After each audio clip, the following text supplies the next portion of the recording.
um novo 2018 permanece na piedade. Você que esteve aqui desde o início do ano, nós estamos com uma série de mensagens para que a gente tenha um 2018 não apenas mudando de número, mas realmente um ano diferente. Porque nós vamos tomar atitudes poderosas em Deus, que está nos chamando, que está caminhando na frente, que está mostrando o seu caminho e o seu pensamento, que é mais alto que o nosso, para que nós possamos viver realmente um ano novo todos os dias, independente do ano, independente se é 2018, 2019, 2020. Se eu e você pegarmos aquilo que o Senhor está falando no nosso coração e aplicarmos na nossa vida, nós vamos ter uma vida diferente. E nós começamos falando sobre planejamento. Foi o que nós falamos no primeiro final de semana do ano. Depois nós falamos sobre a perseverança. E eu estou sendo bem simples, bem curto para a gente guardar, que é isso a base. O planejamento é a perseverança. Mas, até um ateu, até um incrédulo, pode planejar e pode perseverar. Porque é uma coisa boa. Porque é uma coisa, se você procurar no YouTube, outro dia tinha lá, até um cara com uma lista de papel lá, planejamento. Qualquer pessoa pode fazer. Uma pessoa ímpia. O que é um ímpio? Que não respeita as coisas de Deus, que não gosta de Deus, que fala mal de Deus, fala mal da igreja, uma pessoa ímpia. Que não quer saber das coisas de Deus, não tem medo de pecado. Uma pessoa ímpia pode se planejar, pode perseverar e pode alcançar muitas coisas na vida. Veja só, uma pessoa que pode se dedicar desde a sua infância a estudar para passar no vestibular difícil, como o vestibular da USP. Ou de repente quer estudar em Harvard, lá nos Estados Unidos.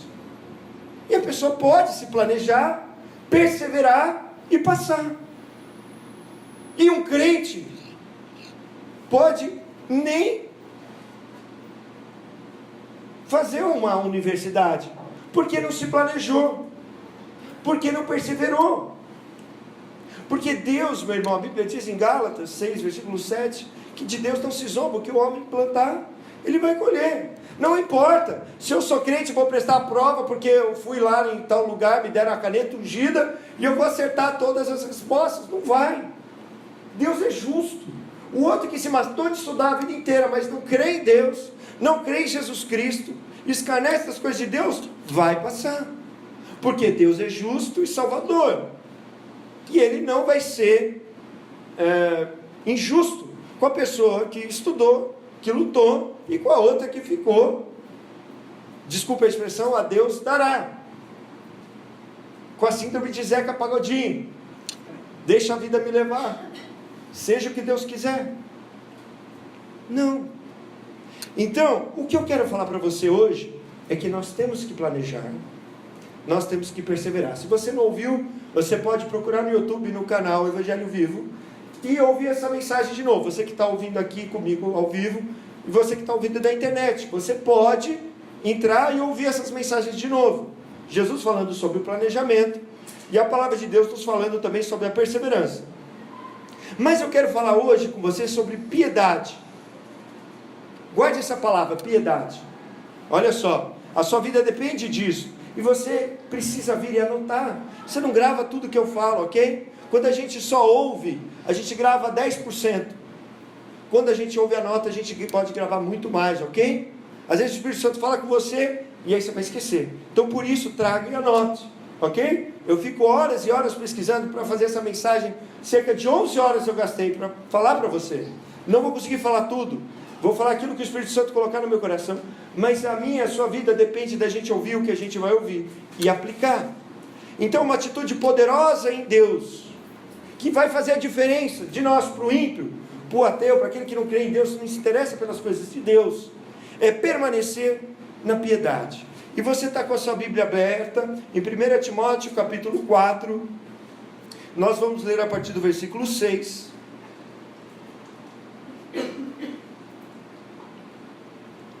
Nós vamos ler até o versículo 10. Depois você deixa sua Bíblia aberta. Eu vou ler na Nova Versão Internacional. Você pode acompanhar comigo no telão. diz assim: se você transmitir essas instruções aos irmãos, será um bom ministro de Cristo Jesus, nutrido com as verdades da fé e da boa doutrina que tem seguido. Rejeite, porém, as fábulas profanas e tolas, e exercita-se na piedade. O exercício físico é de pouco proveito, a piedade, porém, para tudo é proveitosa, porque tem promessa da vida presente e da futura. Esta é uma afirmação fiel e digna de plena aceitação. Se trabalhamos e lutamos, é porque temos depositado a nossa esperança no Deus vivo, o Salvador de todos os homens, especialmente dos que creem. Hoje à tarde eu estava conversando com a minha sogra. A minha sogra é professora de português, ela é formada em letras, ela deu aula no estado, e ela também é professora da escola bíblica da Assembleia de Deus, do curso da ETAD, e muitos anos ela foi também da escola dominical. E eu cheguei para ela com a confusão do almoço, minha esposa está grávida, está segurando o bebê para não sair, que ainda não chegou a hora, tá? Orem por ela, ela está em casa de repouso, talvez já seja afastada do trabalho. Estava lá com a minha esposa, morrendo de fome, comendo, minha filha virando as pernas para o ar, dando cambalhota, jogando tudo para o ar, e no meio de tudo aquilo eu queria falar com a minha sogra, queria ver o que ela me respondia, porque quando o pastor pensa numa mensagem, eu fico pensando a semana inteira, a noite inteira, pego, leio em todo lugar, por causa da mensagem. Eu durmo com a mensagem, acordo com a mensagem, amanhã eu vou continuar pensando nela. Se eu não passar para outra, eu continuo pensando nessa. Mas eu cheguei para ela e perguntei: o que é piedade para você? Minha sogra, a Zéza, quem conhece a Zéza, Maria José. Ela não gosta que é chamada de Maria José, hein?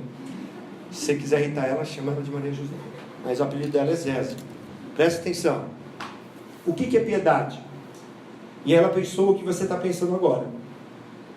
Piedade é aquilo que a gente pensa quando, por exemplo, a gente passa na rua e tem um mendigo às vezes no chão, às vezes alguém que também, infelizmente, tem alguma deficiência física, e fala assim: tem piedade de mim, me dá uma esmola.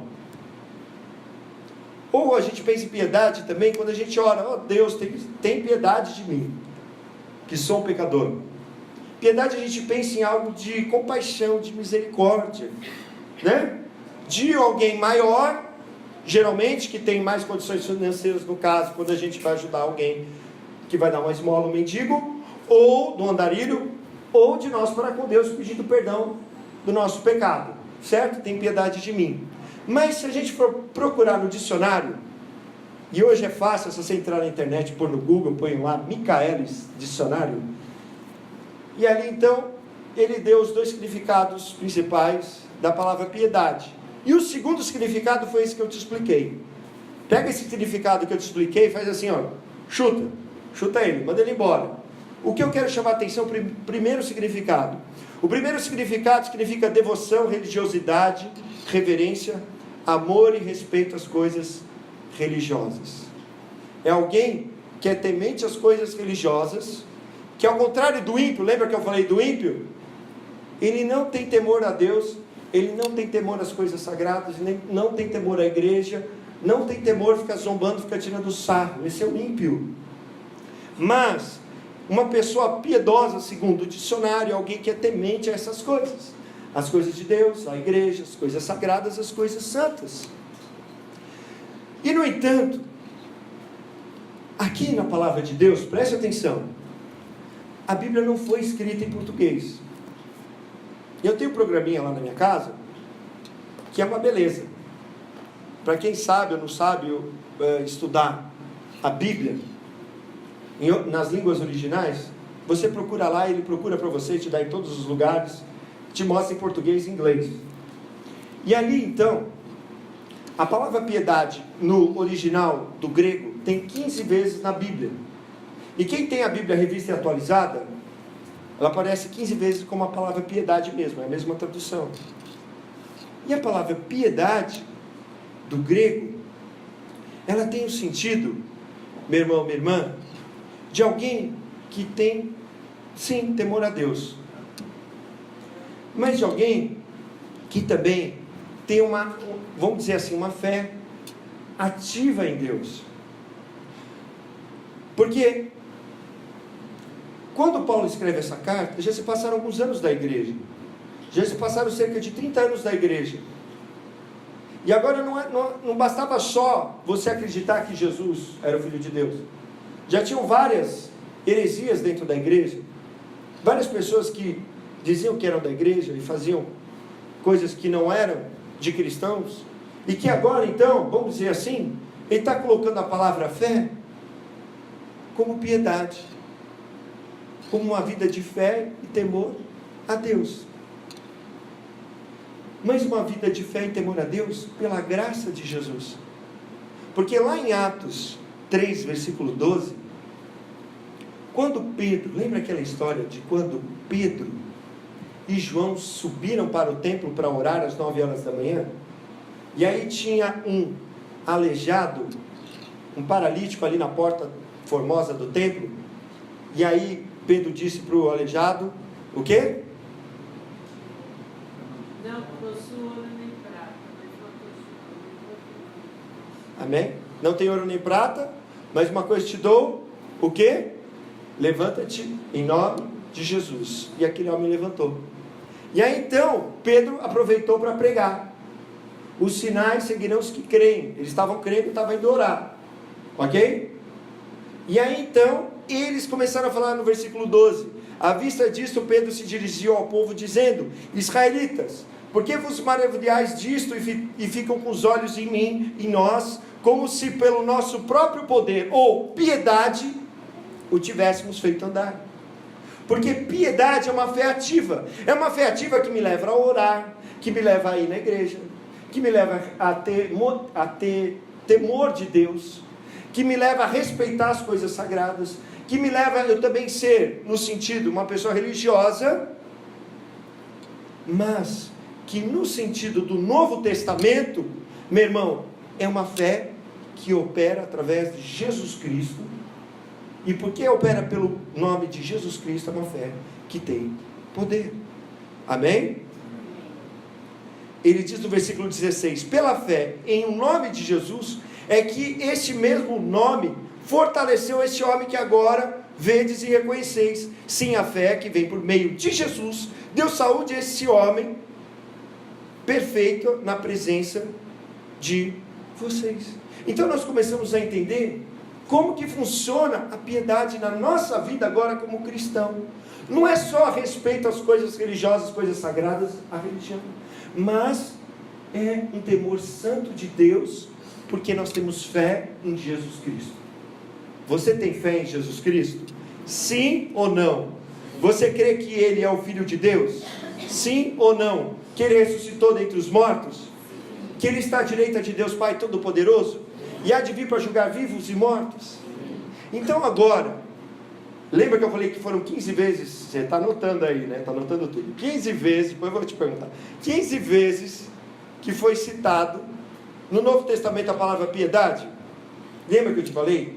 10 vezes quem escreveu foi Paulo. E das 10 vezes, 8 vezes foi em Timóteo. Olha só. Em 1 Timóteo. Então, qual o texto que a gente pegou para ler? Qual foi? Você está com essa Bíblia aberta? 1 Timóteo. Por quê? Porque a gente vai falar hoje sobre a piedade, planejamento, perseverança, mas nada disso vale. Eu posso até ser uma pessoa que veio na igreja, mas posso não ser uma pessoa piedosa.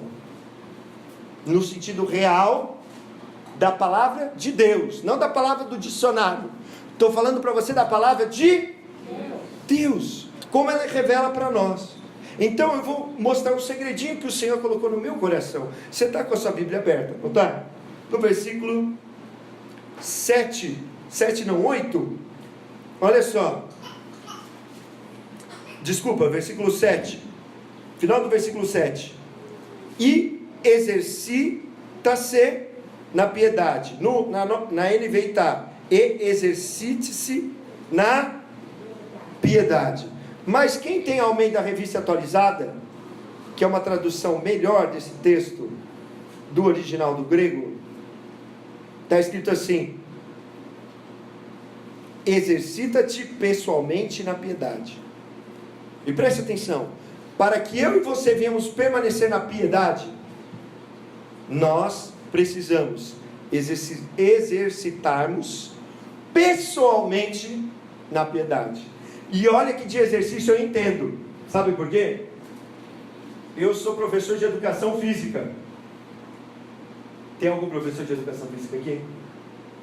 Sou pós-graduado em fisiologia do exercício. E tenho PhD em natação. De nadar mesmo. Nada, já nadei pra caramba. Verdade, entrou água até onde não era para entrar. De tanto que eu já nadei até nos Estados Unidos. Já fiz uma clínica lá de uma semana lá. Não sei por que eu fui para os Estados Unidos para nadar. Se me perguntar hoje, eu falo, não, eu devia ter aproveitado de ir nos parques. E ido me divertir lá, mas fiquei uma semana nadando de manhã à tarde lá. Olha só, eu sei o que é exercício. E a primeira coisa que você tem que guardar, olha só, eu preciso me exercitar. E eu não estou falando para você me contratar como seu personal trainer. E nem para você entrar numa academia. Por mais que você tenha que fazer isso, pelo menos entrar na academia. Pelo menos dar uma volta no quarteirão. Mas o que eu quero chamar para você agora tem que ser para as coisas espirituais. Então, Paulo, se você começa a ler Timóteo, Paulo, ele fala assim: Timóteo, eu sou seu pai. Sou seu pai na fé. Você é o meu filho. Meu filho verdadeiro, não meu filho que nasceu do sangue da minha esposa, porque Paulo não se casou. Mas você é meu filho na fé. E agora Paulo estava em Éfeso. E o que tinha em Éfeso? Éfeso era a maior cidade da Ásia Menor. E Paulo fundou aquela igreja de Éfeso. Se você lê em Atos capítulo 19, Paulo fundou aquela igreja. E teve um avivamento naquela cidade de tal forma, que as pessoas vieram e queimavam seus livros de magia, confessavam seus pecados. Paulo curava todo mundo. E a palavra de Deus crescia ali na cidade de Éfeso. Só que Paulo fica 3 anos na cidade de Éfeso e vai embora. Ele deixa presbíteros ali. Mas posteriormente, dizem os estudiosos, na 4ª viagem missionária de Paulo, que não tem na Bíblia, relatada em Atos, ele deixa agora para cuidar da igreja, para ser bispo da igreja, bispo e não presbítero, porque a igreja de Éfeso era a principal, então ali cuidava das outras igrejas da Ásia. Olha só, ele deixa Timóteo. Então Paulo sabe o que é necessário para ser um pastor de uma igreja, mas muito mais agora para ser um bispo de uma igreja.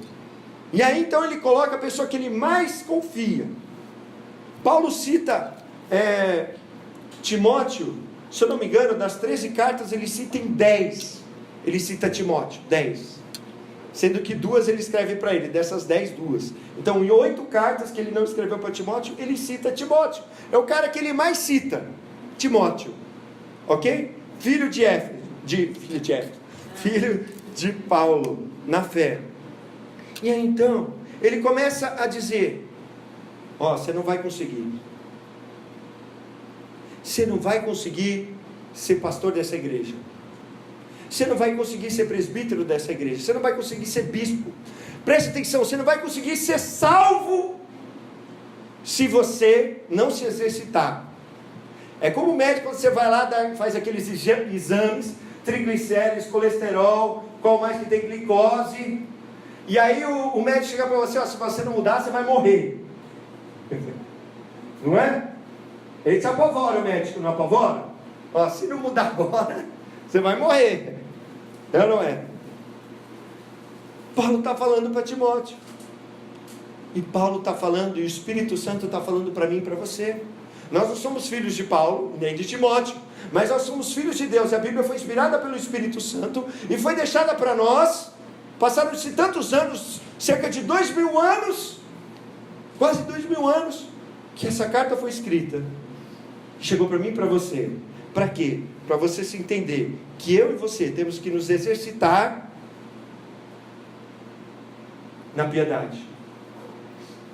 Só que ele fala aqui: exercita-te.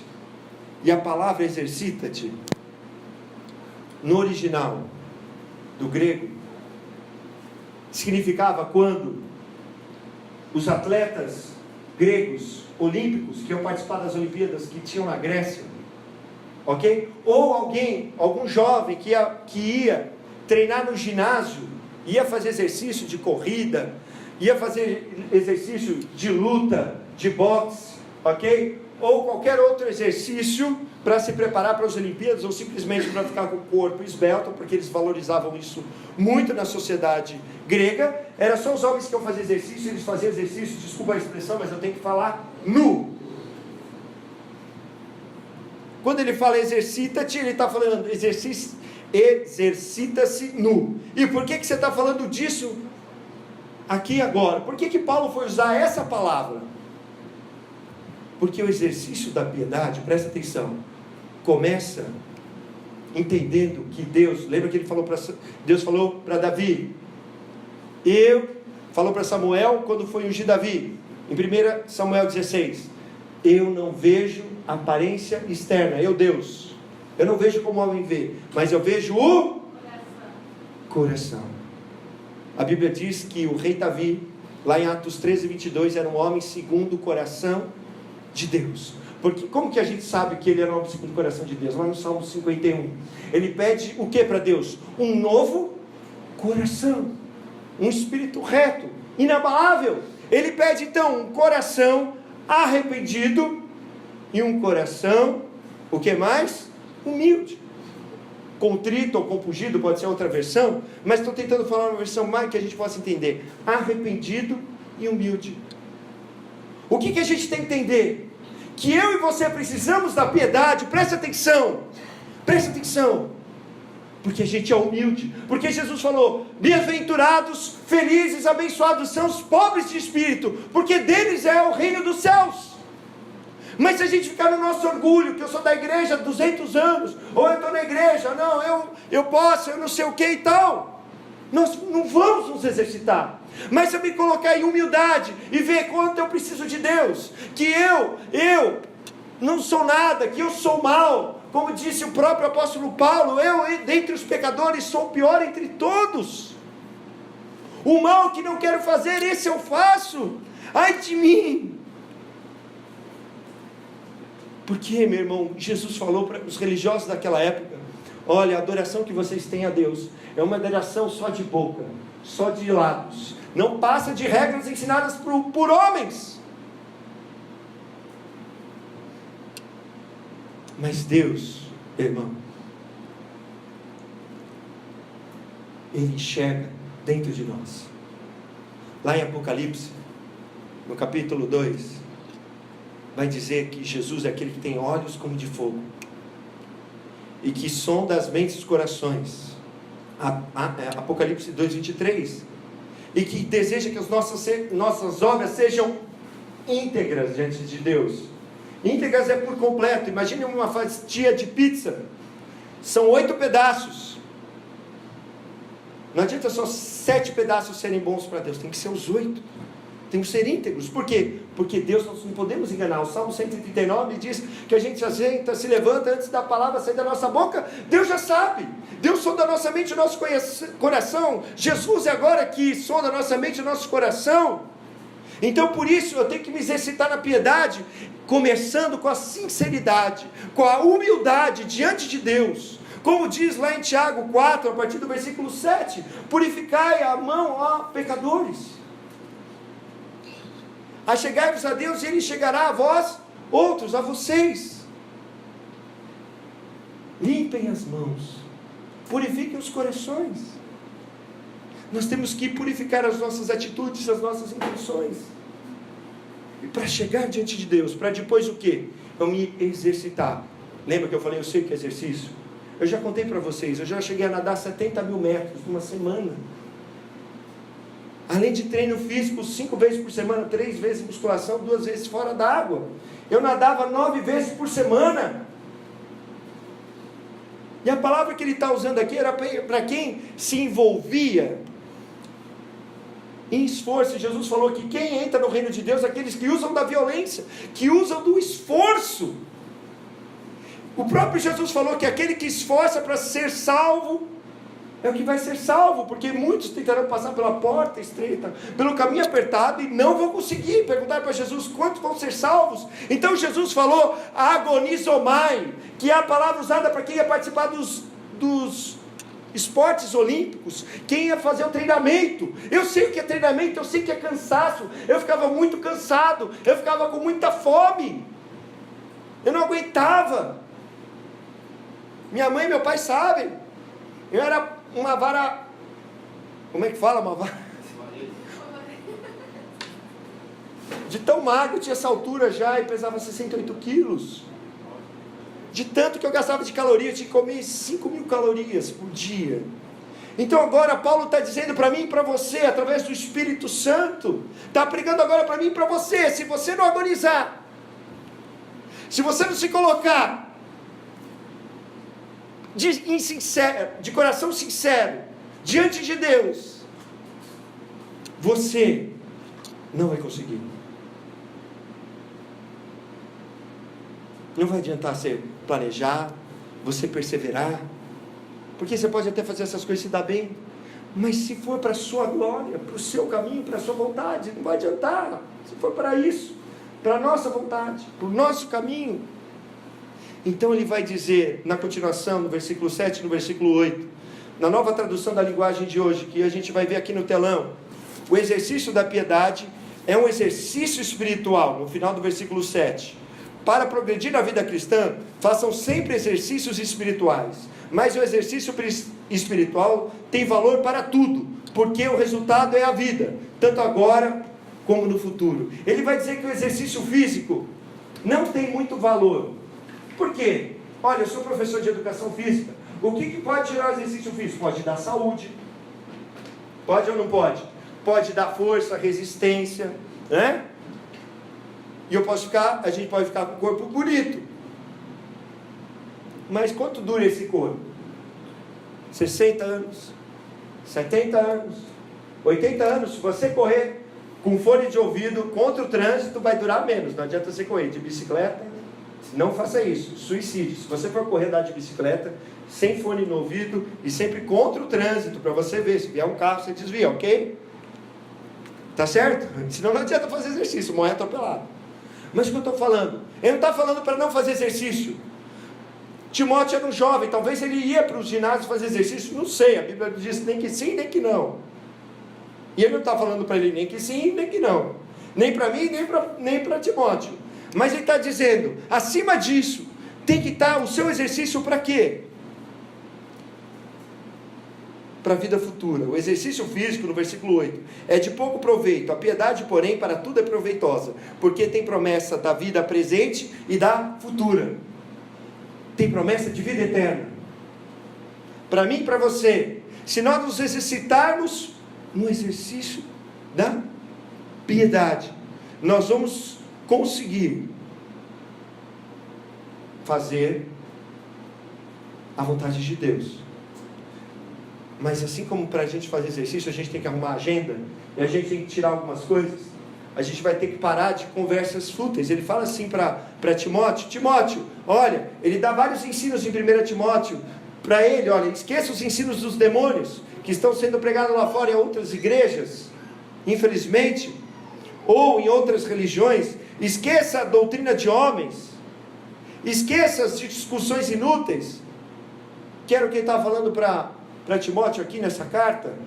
Esqueça a busca pela riqueza, esqueça, priorize o espiritual, leia a Bíblia em público, pregue o Evangelho, pratique o ensino cristão, tenha uma vida de exemplo, mostre amor, santidade, uma verdadeira fé, e deixe que o dom que você recebeu flua na sua vida. E aí no versículo 16, ele vai dizer, atende bem para a sua própria vida e para a doutrina, perseverando nesses deveres, pois agindo assim você será tanto salvo, você salvará tanto a você mesmo, quanto aos que o ouvem. Olha só, está falando para um bispo, e aí você vai ser salvo, e aí também vai salvar aqueles que te ouvem. Isso é para mim e para você. Você está falando para o bispo, para Timóteo, que era companheiro do apóstolo Paulo nas viagens, o que ele mais citou. Então começa com exercício. Tem que ser um exercício. Tem que ser todo dia. Tem que perseverar. Mas, segunda coisa, exercita-te. Lembra que eu te falei da versão da Almeida, o versículo 6? Exercita-te pessoalmente na piedade. Pessoalmente.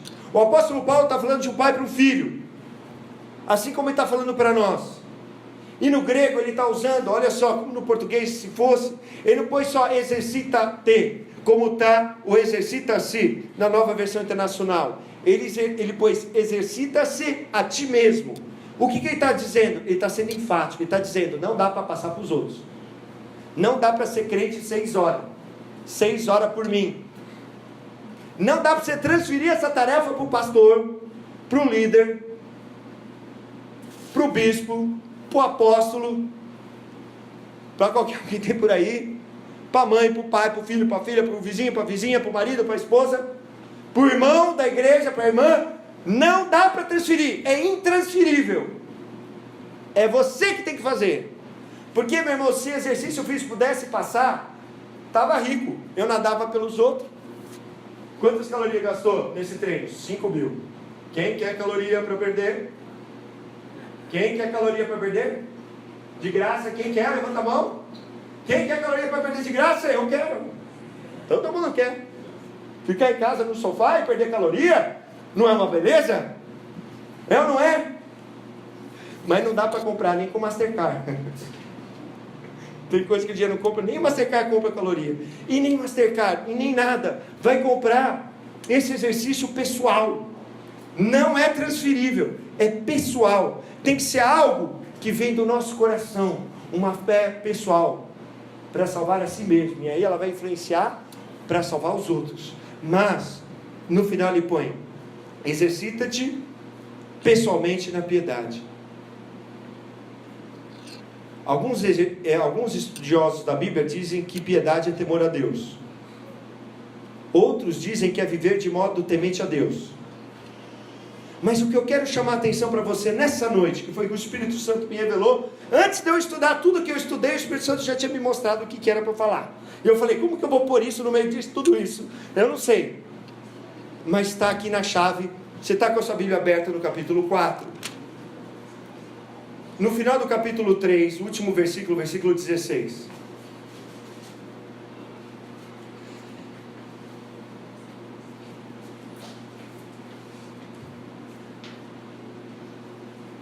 Não há dúvida de que é grande o mistério da Deus foi manifestado em corpo, justificado no Espírito, visto pelos anjos, pregado entre as nações, crido no mundo, recebido na glória. Preste atenção, vou ler na outra versão da de Almeida. Evidentemente grande é o mistério da piedade. Aquele que foi manifestado na carne, foi justificado em espírito, contemplado por anjos, pregado entre os gentios, crido no mundo, recebido na glória. Paulo está nos dizendo, preste atenção, o Espírito Santo está nos dizendo como que funciona a piedade, como que ela começa, e porque eu e você podemos praticar e exercitar pessoalmente a piedade, e que essa piedade tem um preço, e um preço muito alto, porque ele está falando aqui da vida de Jesus. A Bíblia diz lá em Filipenses 2, o que Jesus fez a partir do versículo 5? Tende em vós o mesmo sentimento que há em Cristo Jesus, que não deixou crescer no seu coração, estou dizendo numa versão TGV, Tiago Guimarães Vicente, crescer no seu coração, o ser igual a Deus, mas se esvaziou de ser Deus, e se tornou o quê? Um ser humano, um homem. Preste atenção, nós podemos exercer esse mistério da piedade, porque Jesus se tornou carne, porque Deus veio até nós, mesmo nós sendo pecadores, mesmo Deus vendo que no mundo não havia um justo, um só sequer. Deus é aquele que sonda e sabe os nossos corações, e sabe que todos nós erramos, todos nós pecamos, todos nós, eu e você, todos somos iguais, farinha do mesmo saco, mas mesmo assim, por causa do seu grande amor, Ele decidiu vir, Ele decidiu ser manifestado na carne. E quando ele se manifestou na carne, ele teve que cumprir a vontade do Pai, viver uma vida santa, ser batizado no Rio Jordão, fazer discípulos, pregar o Evangelho, mas depois terminar seu ministério, que era mais difícil, ser traído por um amigo. Quantos de nós já não traímos alguém? A confiança de alguém. Jesus foi traído. Jesus foi vendido. Quantos de nós já nos sentimos vendidos, ou já nos vendiram literalmente uma amizade? Jesus foi vendido. O que mais que Jesus aconteceu com ele? Ele se entristeceu, ele se angustiou, ele teve uma depressão tão profunda no jardim do Getsemane que ele transpirou sangue. E depois ele orou sozinho. Nem os seus 3 melhores amigos oraram com ele, sozinho. E depois ele foi abandonado por todos. Ninguém ficou com ele, porque ele foi preso. Ele foi preso. Depois ele foi negado, talvez pelo seu melhor amigo, ou um dos seus melhores, talvez ele ou João. Foi negado por Pedro. Ele foi interrogado, foi condenado pela justiça religiosa, que era a melhor religião que existia na época, os judeus, a única religião de Deus. Foi condenado, depois foi levado para a melhor justiça que havia na época, justiça romana, que ainda estava julgando Jesus, certo? Foi condenado pela justiça civil, mas aí ele foi levado até o povo, e foi condenado pelo povo, que disse: crucifica-o, crucifica-o. Ele foi condenado pelo seu próprio povo, e foi condenado pela multidão. Ele foi condenado por causa do meu e do seu pecado, porque o nosso pecado que a gente comete agora foi colocado nele lá atrás. Eu e você condenamos Jesus. Eu e você continuamos dizendo: crucificam, crucificam. E depois de ele ser condenado, ele foi chicoteado, ele foi açoitado, ele foi cuspido no rosto, ele foi esbofeteado com um saco na cabeça, ele foi zombado, colocaram uma coroa de espinhos e deram pauladas na sua cabeça com caniço, para depois, ele estava quase morto já, estava mal, carregar a cruz até o Gólgota. Ele não aguentou, tiveram que pedir alguém para ajudar. Depois ele foi roubado, tiraram as roupas deles, venderam e deixaram ele exposto ali, despido. Provavelmente ele estava nu na cruz.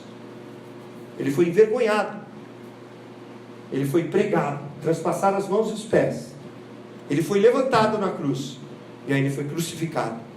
E aí ridicularizaram dele mais ainda. Os ladrões, os 2 ladrões ridicularizaram Jesus, as pessoas religiosas. E aí, o que aconteceu na cruz? Até ele disse: Eli, Eli, lama sabachthani, significa: Deus meu, por que me desamparaste? Ele foi desamparado por Deus, porque ali na cruz ele foi amaldiçoado.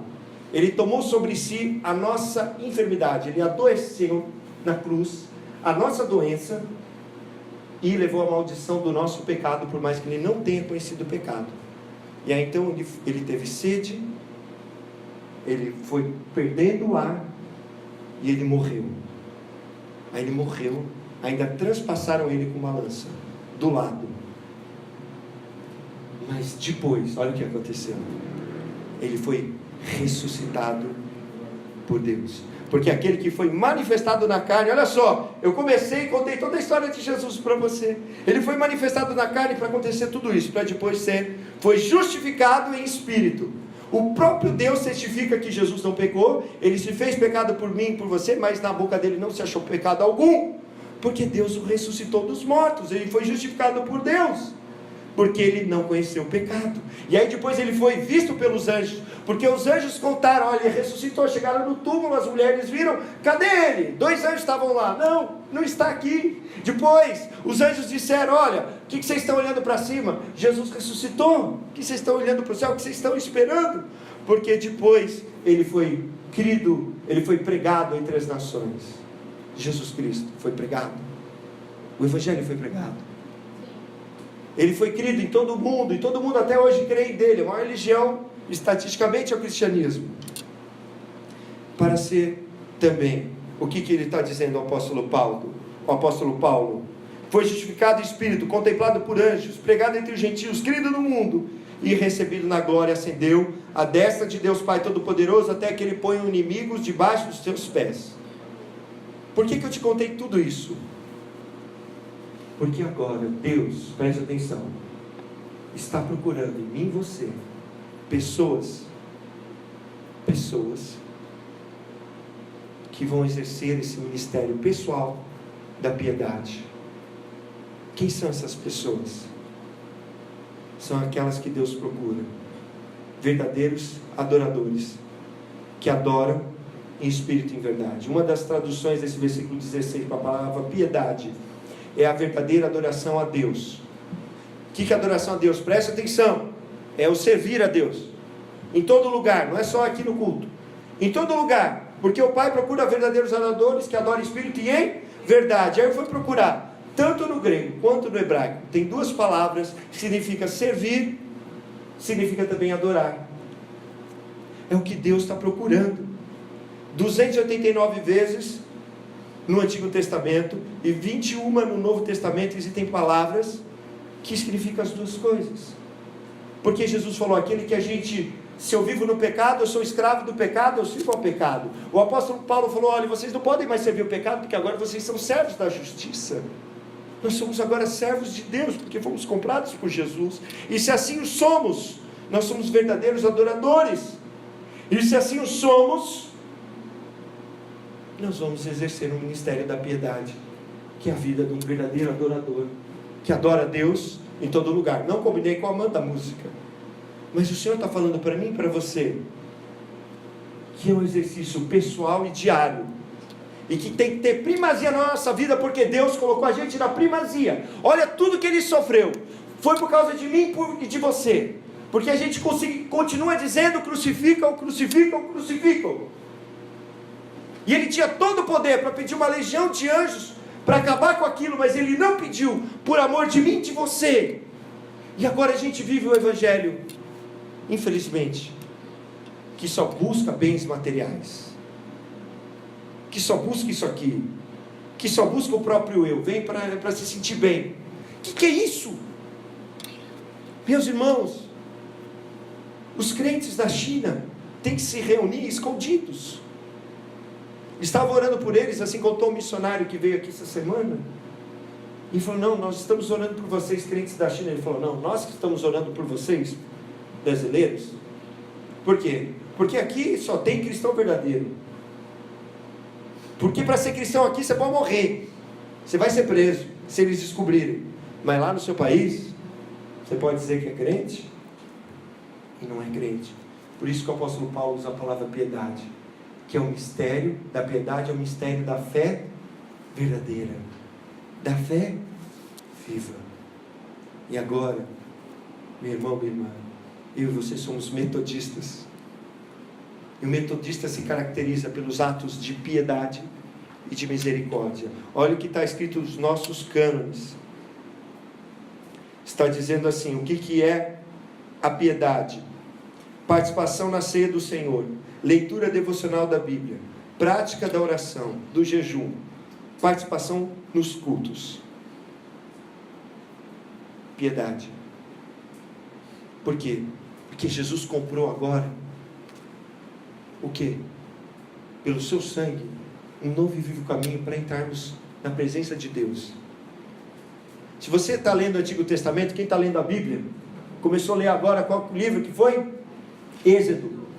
Eu já li Êxodo, já estou fazendo outra leitura, já li Levítico e estou lendo Números. Como que era difícil para pedir perdão para o pecado, você começa a ler, e para entrar na presença de Deus, só somos sacerdotes, se não morria uma vez por ano, e nós agora temos livre acesso, e fazemos da graça uma super graça de qualquer jeito. Não, meu irmão, Deus nos comprou, e Ele está dizendo, olha, planejamento e perseverança não basta sem piedade. Nós fomos comprados por um alto preço, pelo preço de Jesus Cristo, e se a nossa piedade é verdadeira, vai resultar em atos de misericórdia, porque nós somos metodistas, e Jesus falou, ame a Deus acima de todas as coisas, mas também ame o próximo como a ti mesmo. Eu vou ajudar as pessoas que precisam, eu vou ajudar os necessitados. E a maior necessidade que esse mundo tem, presta atenção, olha para mim, é o Evangelho. Porque a comida pode passar fome um dia, come comida no outro. Mas se morrer sem Jesus, é eternamente longe de Deus, não porque Deus quis. Jesus pagou um alto preço que eu falei para vocês. Então agora, se nós vivemos esse ministério da piedade, nós vamos viver para esse Jesus em primeiro lugar.